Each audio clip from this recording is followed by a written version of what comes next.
சந்தனுவை திருமணம் செய்வதற்கு முன்பு சத்தியவதி மீனவள் ஒரு பெரிய ஷியான பராசர முனிவர் என்பவரை கங்கை கரையில் சந்திக்கிறாள். அவர்களுக்குள் இருவரின் சம்மதத்துடன் ஒரு தெய்வீக சங்கமம் ஏற்படுகிறது.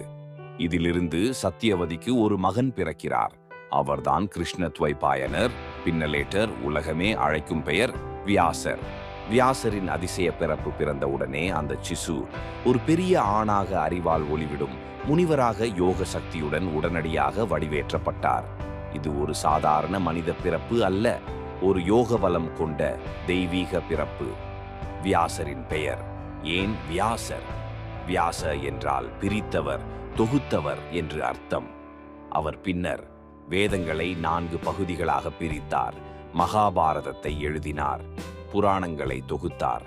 அதனால்தான் உலகம் அவரை வேதவியாசர் என்று அழைக்கிறது.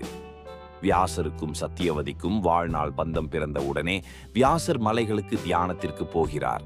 போகும்போது தாயிடம் சொல்கிறார், எப்போது வேண்டுமானாலும் அழைக்கவும் அம்மா, உங்களுக்கு நான் உடனே தோன்றுவேன்.